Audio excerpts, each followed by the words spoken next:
Hello, hello, hello. Assalamu alaikum. Ji ayanu, pakhair ragale, ni hao, chuna shumme, washmale, ohaya ganzaim is Guten Morgen. Hi, hugs and hellos and khush Ahmadi to everybody who's tuned into PTV World and are watching World this morning alongside Shazad Khan and Maha Makhdoom. Hello, Maha. How are you? What a smiley face today. What a smile you putting on. Wow. Assalamualaikum. Hello, Shazad. I'm very well today. I am ready to start my week after a very restful weekend. Wow. How was your weekend? Well, my weekend was superb as well. Well, on Friday you weren't here, you were sick. No, I've been really Yeah, unwell. so we kind of missed you, and then one of our very dear friends was here on the show, so we enjoyed that. But after that, it was a never-ending roller coaster ride for me because my cousins came over, and then my Okay. family members came over, so we all sat down, had halwa puri on Sunday as well. So it was quite Nice. jubilant for us. Okay, excellent. I was actually this weekend. I was really missing my family as well. So I did a lot of Skype sessions with my brother and my niece. You She's should have so told me, man. cute. You should have come over to our place. Yeah. Because it's like 48 kids roaming around in a TV I lounge, was and you not- just have to, run after one and the other one because they start fighting over candies or bunties and whatnot, Oh, and then the nice. other one needs a car, then this one needs the same toy. So Okay. it's like a hassle. Okay, that's fine. It's Alhamdulillah. probably that sounds amazing, but I was quite unwell, so I probably wouldn't have been able to handle it. But talking about watching the kids, running after Yeah. the kids, we have to be very vigilant about how we raise our children.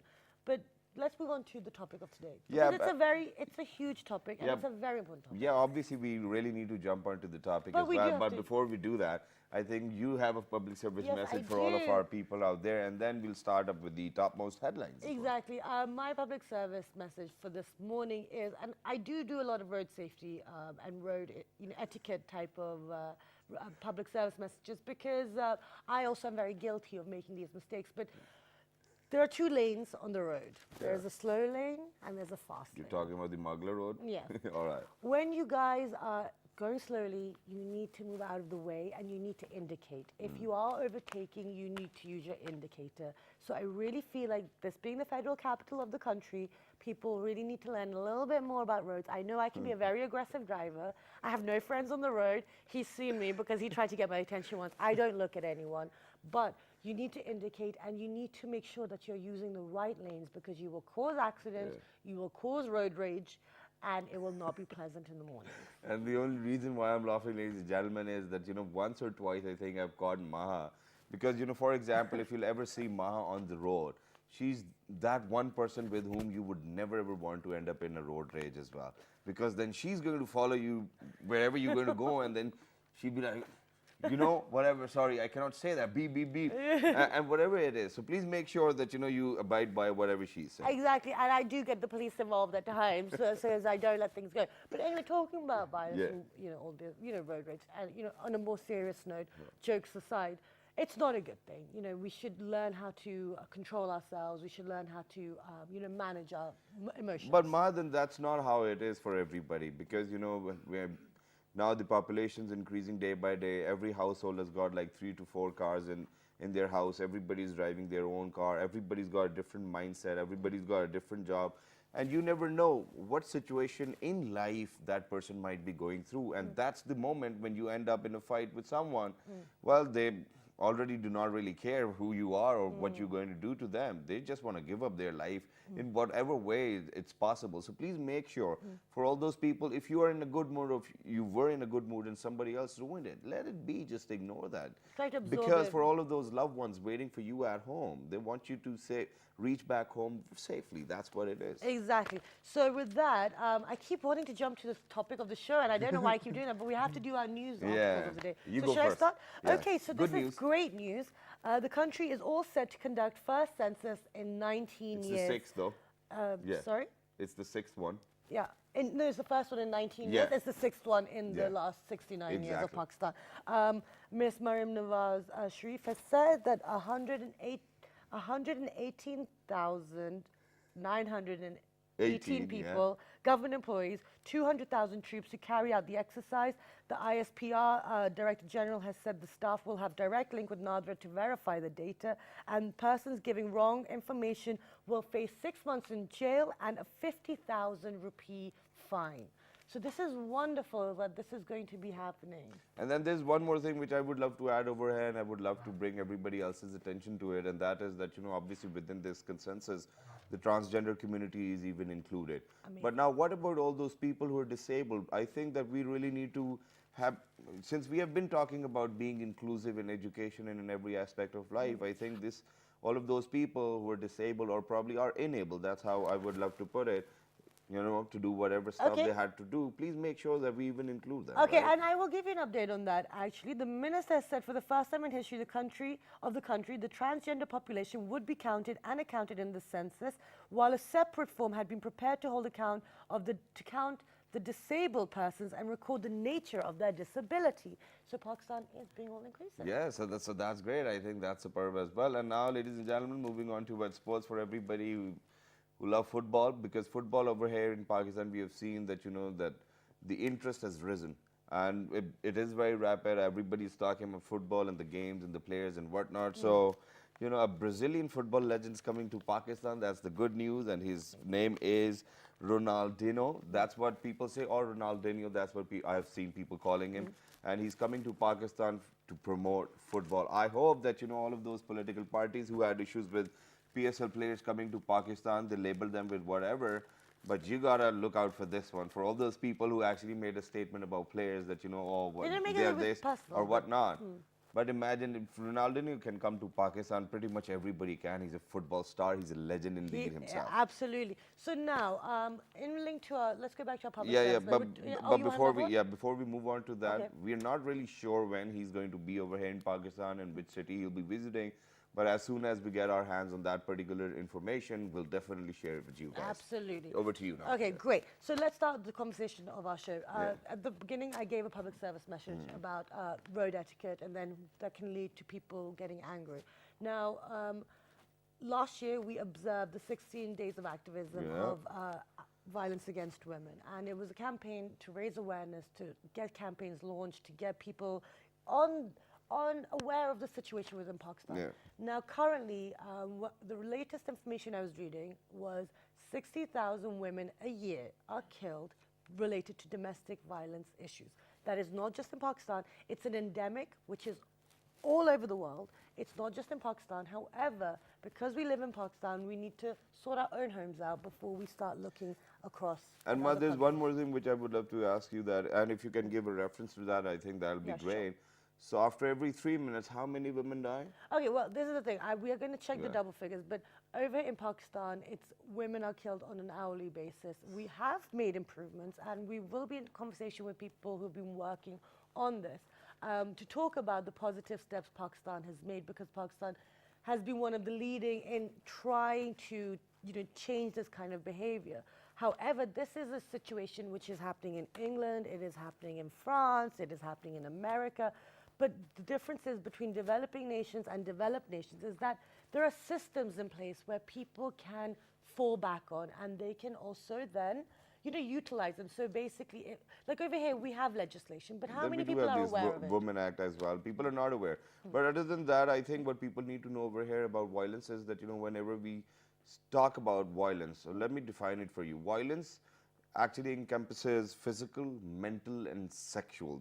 These are the three branches of it, and then from there onward, it's going to move ahead as well. So let's just talk about violence against women first of all, and those solutions which we need to come up with. Because over here we do have quite a lot of good news to share, which will be shared by somebody who's lived over here in Pakistan for 20 years, knows Urdu, knows Pashto, but she isn't actually from Pakistan. Oh, really? So, but she is now a dual national. She as in she is a Pakistani in her heart as well as being not from Pakistan. But let's introduce to our guests, because it's a huge conversation and we've got so much to talk about. So we've been joined by Ms. Valerie Khan. She is a chairperson of the Acid Survivor Foundation.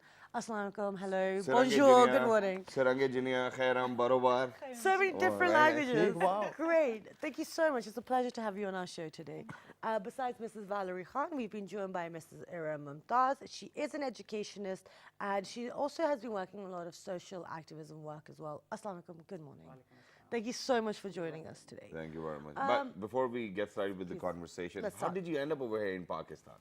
And that too with the second name Khan as well. And also you speak Pashto and Urdu. That's great. Yeah. Well, it's a very classical story. First, I was interested into foreign civilization and languages, and Asia in particular. Okay. But then I met a man, I fell in love with a man, we got married, and that man happens to be a Pakistani from Swabi. There you Wow. go. Amazing. That's fantastic. And that's wonderful to have you here to talk about such an important issue. So let's get the conversation started. When we were talking about the brief, you used the word endemic, and I made sure to include it.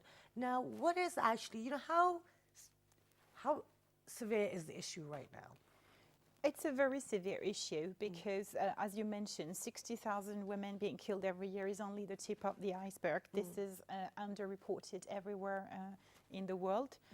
In my country, for example, 1 woman dies out of domestic violence every 3 days. Every 3 days. 90% of the women in France have declared having experienced sexual violence or sexual harassment. Wow. So it gives you an idea of of the size of the challenge. But more tangibly, for the world and for the region and for Pakistan, the problem is that in Pakistan, for example, as per 1998 census, around 47% of the population is made of women. How do you want to achieve sustainable development goals, to sustain a strong strategic position, a strong political and economic position, if you leave behind 47% of your population? Absolutely. If you don't empower them and give them the safety, the protection and the dignity they deserve to contribute positively to the country. That's why it's a serious issue. Okay. All right, let's move on to you, ma'am. How do you think the situation is over here within Pakistan as well? I second Valerie, what she's saying. It's not only in Pakistan, all over the world. Yeah. Women are bearing the brunt of, males, They have Why do people keep pointing towards so me, since man? you are the only male here, so Because in But it's- the no, no, previous no, no. week, It is a fact obviously I'm not taking it just like that. I have to share something. don't take it so No, personally. no, I'm not taking it personally. But what happened, because, the previous week we had, we were dedicating all the shows towards, we were moving on towards the Women's Day. And then later on we had 2 more days which were dedicated to women and, empowerment and whatnot. Every other lady who was sitting on that couch was pointing towards me, and I was like, the cameraman over here in the studio as well. Probably this time, or probably another time, we're going to point towards them. Okay. All right, They are them, behind the But them. they're camera. not here. They're not the one They are asking behind the questions. camera. Okay, That's but, why. okay, we know it's an international issue, but within Pakistan, what is happening right now? Because you get to meet a lot of people on the ground level. So tell us about that. The problem is really serious. It's not only about the underprivileged women. My friends, from privileged class, every second, third female whom I meet, the smiling faces, they have a story to tell. Okay. It is really alarming, and there has been a rise. Like earlier we were discussing, maybe there has been a rise, or maybe there's more reporting, because of media and all that. Women are coming forward and breaking the silence because of the legislation. So different strata of society, you will find females affected. Exactly. It's not about the it's not the background, it's about personalities, Yeah. it's about behavior. So tell us about you've been working on this quite a lot. You also have been working for the rights and raising awareness. Why do we, within Pakistan, what is the context within the violence? And because France is different, I mean, it's not relevant to us here right now. So what are the issues within Pakistan relating to this violence against women? Well, you have structural, institutional, and socio-cultural reasons, basically, for violence against women to happen. You have international conventions that have been not only signed and ratified by Pakistan, but you also contributed to drafting several of them, which we seem to forget also. We are not only receiving those international conventions from foreign bodies. We are part of the United Nations, and we contribute actively to it as well. For example, Pakistan was very active into drafting the UNCRC, now Convention on the Rights of the Child, and that was the first Muslim country to ratify it, and the first Muslim country and the 5th country in the world. Amazing. So, which means that there is still The desire is there. The desire, because when you talk about women, you obviously start from the girl child, right? Yes. Exactly. The woman to become. But basically, so there is this problem of having despite international convention, despite a constitution, Yes. which according to Article 25 makes sure that nobody is entitled to be discriminated on the basis of its sex, religion, creed or whatsoever. Despite some local laws, you still have a mindset, basically, where and very insecure male who believe that interacting with a woman is about control, is about power, and until and unless we don't understand that interaction between genders is linked to partnership, mutual respect and synergies for a decent and human society, we're not going to go there. Okay. To Well, no, reach obviously positive there are too results. many problems which you highlighted, and I think that you're very correct with that Yeah. as well. But I would love to highlight the structural problems we might have within the institutions. Let's highlight a few of them as well, because with every passing day, the population of women who are working and who want to work is increasing. I think that's a good omen for us. But let's highlight those structural problems. Well, apart from the mindset, which is also a structural issue, you have inadequate legislation. So, for example, the issue of Kisas and Diyat, which is really, Kisas and Diyat is not made to deny justice or to victimize the survivor. You have a whole criteria which were defined by Justice Mansour Ali Shah from the Lahore High Court. And basically, whenever there is a crime, people tend to the male with their vested interest, the male legislators or the institutional, the duty bearers, try to use or make laws where you can forgive. It's bailable or compoundable. The problem is that there cannot be any forgiveness until and unless there is an equal balance of power, which is normally never the case between a man and a woman or between a poor and a rich. Now, in addition to that, you also have problems of defective system with investigation process at trial level, insufficient resource allocation, insufficient awareness, sensitization, and capacity of that. And then you also have what do you call that? The context. For example, we talk about again, you need to forgive, but it's not up to someone else to decide whether you need to forgive that form of violence. You, as the survivor, must see: is it going to contribute to your healing process, to your empowerment? Do you need to turn the page to do better? But you need to choose and own that process. It cannot be imposed on you. Exactly. And from an Islamic perspective, it's very clear. We just distort whatever we want to suit our own vested interests, right? We conveniently forgot what we're supposed to do. Yeah. And then we all, Point- don't worry. We have men diverging engaged. debates. Yeah. We have men engaged against violence against women. I mean, I'm married to one. I'm married to a man who doesn't believe that hitting, abusing, violating, or disrespecting a woman makes him a man. He rather thinks the opposite. Absolutely. He defines his masculinity on the basis of respect, synergy, and decency. Wonderful. And picking up on that point, let's move on to Aram. Now, these concepts, we have faith, unity, and discipline within our constitution. These are the main three pillars of our nation as well as, having our religion to fall back on as well. Now, we're in a country where they say, in the religion that, women are respected and, women get to cut queues in Pakistan, they're given the seat. Although I've never been allowed to cut queues or given a seat when I've been in queues in Pakistan, by the way. Just FYI. We're in a country where we say that. Why is it that we still have such a notion that, when we disagree or if we're angry, we can use violence? Because looking at figures just now, this is just reported 1,000 girls are killed in regards to honor killing or whatever. That's still violence against women. Up to at least 800 women take their own lives as a result of these actions that have been used against them. Now, we're pushing women into certain situations where they feel they can't get out of.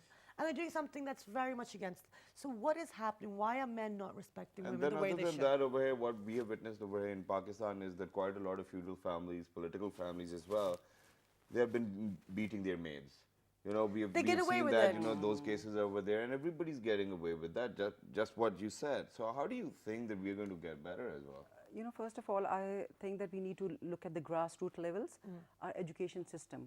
I personally believe that we need to revamp the whole education system. We do say that it's an Islamic country and we have Islamiyat and all that, but in practice, look at what we are doing actually. You know, are we really practicing the teachings of Quran and Sunnah? Who is our role model? If you look at it, our Prophet Muhammad Sallallahu Alaihi Wasallam should be a role model. And of course, I will not point to you, Shahzad, so all the other males in the room. You see, are we practicing that? Because we just recite, I remember when I went to school, we just recite a few surahs and, you know, namaz is taught and all that, without understanding the meaning, without even getting the essence of what Quran is saying to us, what is Sunnah. If we just follow the teachings of Quran and Sunnah, you know, we'll The come world to would be know a that much he's better place if we did that. Yes, and of course, and one more thing, important factor for which I'll blame the females ourselves, that the way we brought up our male child. Yes, absolutely. With this notion that they are born with this, that this world is made for me. You know, this world literally revolves around me. And I was in a conversation with somebody else the other day and they said that, you know, that the economics of every household is not really very in much favor of, you know, sending their daughters to school Yes, if they've got 2, exactly. 3 sons. So I think this discrimination is even there. But we need to talk about the revamping of education system. But ladies and gentlemen, we need to go for a short break. Meanwhile, what you can do is probably go grab a cup of tea, time to rise and shine, wake and bake. We'll be right back in next 2 minutes. Good morning.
Bessie? All right, ladies and gentlemen, welcome back in for everybody who just got tuned into PT World. You're watching World this morning alongside Shahzad and Ma. And today, the topic which we have picked up on is eradicating violence against women. Earlier, we were talking about all of those issues which are prevalent within the society. Now, gradually, we are moving towards a solution. But now, Maha over here, at this point of time wants to talk about something which is very apt, because before going towards the break, I said that, we will talk about how do we actually revamp the system. So I think that's where Well, he's you're asked the going to question continue anyway, from. Well, so- no, No. that's not really the question, right? Well, it is. No, exactly. I'm joking, Shazad. Now you're throwing me off. Basically, we said, revamping the system. We've had a lot of people come on the show saying, we need to do this, we need to do that. As we know, education is now free for up to 15-year-olds. The government is taking the right steps in the right direction. But saying we need to change and revamp the system and the education system, I mean, we can say these things, it sounds much easier, but it's a huge population. Yeah. It's got, it's got its own, like you said, cultural, religious intricacies. How do we do that? Or are we doing it? Tell us. Well, I think we've started doing it. That's the most important thing. But that's not enough, and I would say that's not quick enough. If we look at the 2030 agenda, which Pakistan has been quite dynamic upon, it's one of the rare countries to set up an SDG implementation committee. So we need to acknowledge that. But you start. There are programs in Punjab and a few in Khyber Pakhtunkhwa also, where, for example, in Khyber Pakhtunkhwa they created the Munkor, which is, you can say, an institute which tries to tackle to street children, the most vulnerable one. In Punjab, you have all these universal education programs where they try to reach, facilitate the establishment of non-formal educations and that. No, what we need to do is to have the courage to set up, to work to start with, have partnership between the government and the civil society. That's very important. You need to leave the space to NGOs, monitored. Nobody has a problem with that, but leave the space to the civil society and promote collaboration, because there is expertise within civil society that the government does not necessarily have, but the government has the outreach. Yeah. That's number one. And then we need to decide and to have the courage to say, we want the change, and we want the change quickly, because we know the consequences, and we said it, you cannot leave half of the population behind if you want your country to reach there. Exactly. Right? And then, if I take the example of what I did for acid violence, for example, Pakistan is the second country in the world to have managed to decrease acid violence, which is largely a form of violence against women, by 50%. Wow. That's impressive. That's very know, good. A round of applause That's for all very those good. people, No yeah. other forms of violence against women has been decreased by that significantly. Amazing. Pakistan has also managed to reach for acid violence a level of 10% conviction. Okay, because accountability is part of the deterrent Absolutely. effect, Yeah. It's much higher than any other forms of violence against women, which is about 0.3%. So you can see the gap. Now, why? What did we do? I think in terms of communication strategy, first we didn't attack, we engaged. We didn't point out, we didn't say you're the bad man, okay? We said we have a problem, or he's the bad man. There was no point of All finger or right, so shaming. we don't do that. We analyze the problem, and then we come and we say, can we work together to find the solutions? That's something we need to do. And then we worked on creating the social and political support to work on that. So that means at a mass level, you need awareness. You need to change the narrative of the drama. You need to have public service messages. And then in addition to this, you also need to work with law enforcement agencies, with government departments, with media, with community members, and ensure access to legal aid and to overall support services. That's pretty much all the really solutions, think- yeah. no, and that's amazing, because I think these things were, like I do said, I work. remember the campaign against acid victims. And Yeah. the consequences and the outrage by the society made it so that maybe Exactly. this result was so good. Exactly. So it does make a difference. Yeah, but I think with that, we do really need to talk about revamping the system, because everybody, when they come over here into the studios and they're sitting over here and we ask them questions, we pose questions to them, they're like, oh, we need to change the system, we need to revamp it, we need to introduce this, we need to introduce that, which we haven't seen any implementation of. Let's move on to you. Let's see, have you actually tried yourself revamping the system? Yes, Alhamdulillah, we have tried, and Bazicha Trust, we've talked about that in some of your programs.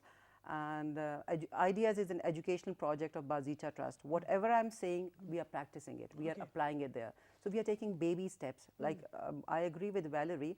So the government-private sector partnership, this is the need of the hour. Absolutely. People are there, genuine concerns are, of course, to eradicate violence against women and to bring a change in the society. Yeah. So, of course, when the people are already working, mashallah, hats off to Valerie for the work which she's doing. Yeah. So, it's now the job of the government. How much can I do in my humble capacity, whatever we can manage? Yeah, You see? exactly. And I'd like to, because Valerie, you mentioned that there are countries that have overhauled the education system. You were going to give us some examples of those. Well, you need a policy. First of all, we do not have an education policy. We do not have a women protection policy. We do. So first, we need We to also have don't a have policy. an education minister. Exactly. I mean, this, and so you need to have those policies, have a minister for all those topics. It's very important. And then you set up those committees if you want, and then you try working on that. But I'll give you a very simple example, okay? But the policies are there in the sense that it's in the Constitution. Women's rights are in the That's Constitution. not enough. You need more details. You need And what about the SOPs. legislations that have been made? Well, legislation, recently? I mean, frankly speaking, you need to make serious crimes non-compoundable and non-bailable. For example, non-bailable. violence against children, non-compoundable is more important, actually. You need to make sure that the perpetrator is punished, and then you need to make sure that the perpetrator is rehabilitated also. So, and now in regards to, no, absolutely, and I'm not disagreeing with you at all, you're absolutely right. Now, the thing is, now you have to make it non-bailable, etc. Is that the situation of the laws abroad as well? Not everywhere, everywhere. But then that's also why we have problems abroad. Okay. Lack of justice, denial of accountability is a problem everywhere. Okay. So I'm not. Okay, and exactly because we are able to stop it and we are developing, so we And can that's actually what they put call in places. justice delayed is justice denied as well. But in terms of talking about the education, in terms of education minister, I think Mr. Ahsan Iqbal and Mr. Baligur Rahman are doing a tremendous and a fabulous job in the They're field of trying hard. education. Just because they're not entitled as education minister, they've got other responsibilities to fulfill. But every other forum where I have been to, or for example, Higher Education Commission, it's Mr. Ahsan Iqbal, Minister for Planning and Development, and then Mr. Baligur Rahman has always been there as well. So yeah, just wanted a bit of correction over there. Okay, but no, so now moving on from the education. So we talked about that. It is possible. You have to bring in legislation. You have to bring in more policies to protect, and in regards to the education factor. Now, so we know these are the core, foundations that we need to improve and build upon if we're going to eradicate this situation. But what we've seen is now the NGO community as well. Like we mentioned, in November to December, we observed those 16 days campaigns, Activism, and we even now, we were meant to do a follow-up today as well. Do these campaigns, you think, work in engaging the population in regards to bring them up to speed with what the government is doing? Well, Are they useful? Are they not useful? I think they are useful in the sense that they build up a momentum which allow us punctually to remember what were our commitments. Okay. It's also part of an accountability mechanism, because after this 16 days of activism, we link to the 8th March, where the country having ratified the CEDAW Convention are going to report and attend the Commission on the Status of Women. Yeah. But let's be clear, that is certainly not enough. And you notice that during those days, you had a lot of women, political women or activists, who were speaking and who were contributing to raising awareness. And you also had women from community who come up, who share their experience. And in that sense, the more awareness you bring, the better it is.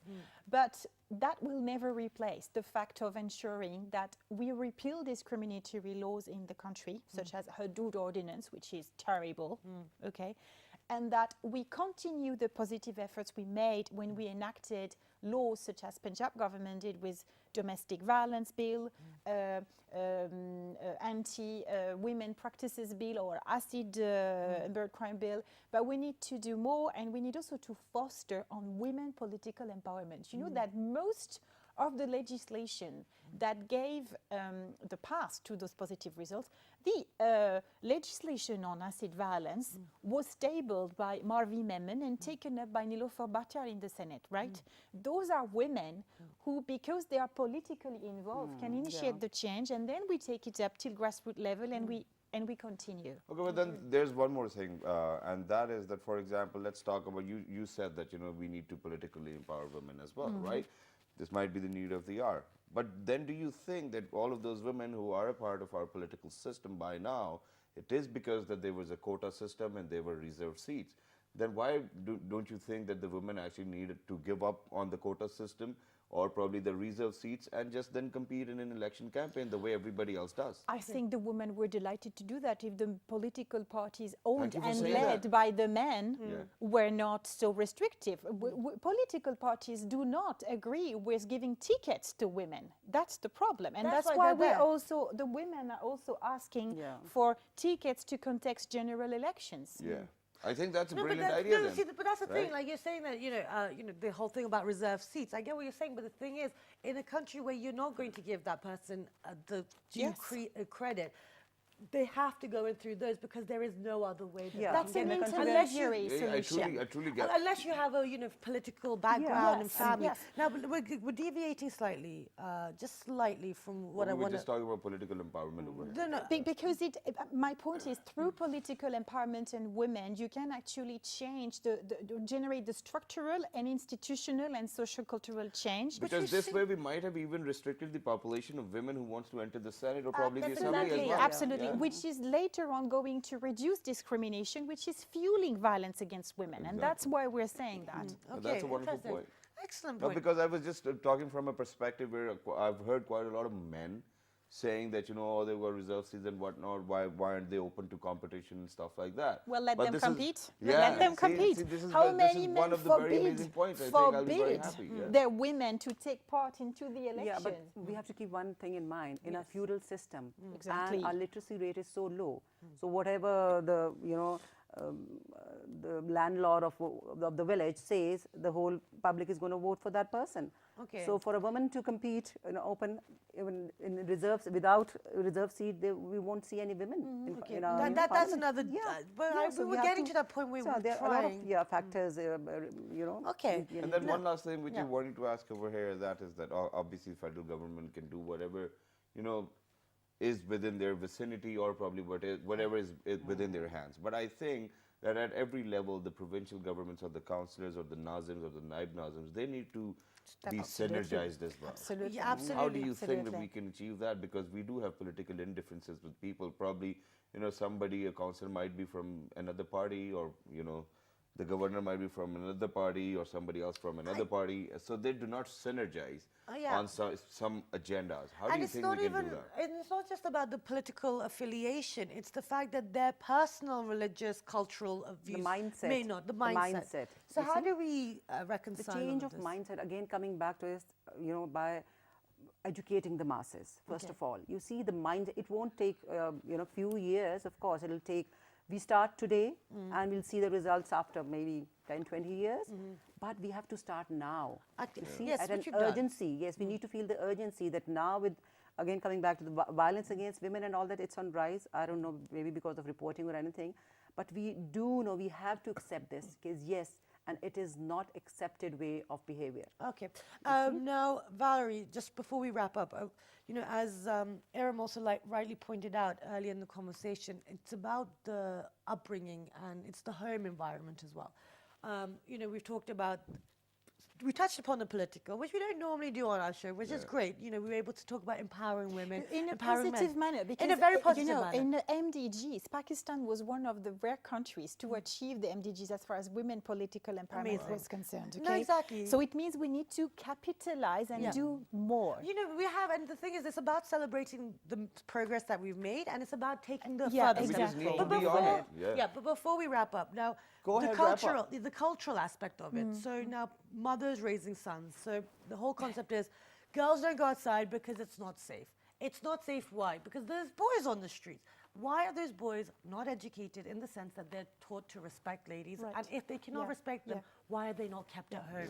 So first of So all, now we need to stay back home. Yeah, That's what Mahat's trying to absolutely. say. I actually think so. but children are not only raised by mothers, And first of fathers, all, of course. okay? Yeah. You have parents, you have a family. Thank you, And yes. it's important to highlight the fact that teach your sons not to abuse, not to rape, not to insult. That's what I do. That's what my husband does. And show the model. Yeah, a child learns what he lives with. Absolutely. You see, the father has to be the role model. Exactly. Great. They both have to And role the only models. thing you have to teach your kids is Partnership. the only thing you have to teach your kids is tasira mina kumde. If that's something which they can say, I think that'll be brilliant. is that? Saida, Right. Saida, Manam. Great. Barabar, Thank you yeah. so much for your time. It's been an Thank you. absolute pleasure having you on the show, and it's been a wonderful conversation. We hope to get you back on the show and get some more positive updates hopefully soon. Thank you very Because much. Pakistan seems to be moving slowly but surely in the It's right not direction. it's not even slowly. I think we're pretty much in the right direction. Okay, but It's you just thought- that we need to keep on reiterating. I know, I That's think we it. need to start jogging now because we're walking a bit slowly. But no, that is going to be my message. That, all our lives we've been taught, like, don't go outside because it's not safe because, for girls, etc. For now, I really feel like maybe we should keep the boys at home and let the girls I mean, out. we can and all see go how outside. positive You the know what we're environment will you know what become. we're talking about is that we should all go outside on a basis of where you should feel the same comfort and I should Exactly. feel the same comfort Exactly. as well. But you will while, only for get that example, once the boys have been brought home. Exactly. That's what it is. Exactly. See, I've got supporters No, over but here in the house too. no, but the thing is, they'll only get that once boys realize the way it feels to be kept at home and not being allowed. Yeah, and I Boys will only realize it. empathize. So Maha is going to be your way. All Okay. right, it's the final. Great. All right, ladies and gentlemen, now we have to move on towards the fruit of the day. Yes, and it today does. we have picked up on a dry fruit, which is none other than pistachio. Pistachio, so let's take a look at Yeah, pistachios. let's take a look. All right, so ladies and gentlemen, the health benefits of pistachios: it repairs skin and membranes. Great source of potassium. And it is good for your bone health, for the health of your healthy bones. Sorry, but it is high in calories. So if you are on a diet, you Yeah, might and wanna watch alongside that, it gets rid of free radicals as well, and it's full of B vitamins. And it also has your healthy fats, and it's very good for energy. So if you're low on energy, it's good for you. And to it's boost it. amazing for blood formation as well, and it stabilizes good versus bad cholesterol. Okay, so it stabilizes the balance of the cholesterol. So Yeah. with that, With that, I think you have to log on to our Facebook fan page, which is with the name of well this morning, on Twitter, well this morning without a G, on Dailymotion and YouTube. well this morning. And the fabulous repeat is going to be 11:05 p.m. If you did miss it, do watch it. It's been a fabulous show. I'm very And if interested. anywhere in the world, you might be anywhere, and if you see that, somebody's trying to be very violent towards women, please make sure that you actually stand against it. That's it. Exactly. Stand up to don't just watch. But with that, have a wonderful day. We'll see you bright and early tomorrow. Look after yourselves. 1, 2, 3. Good Good morning. morning.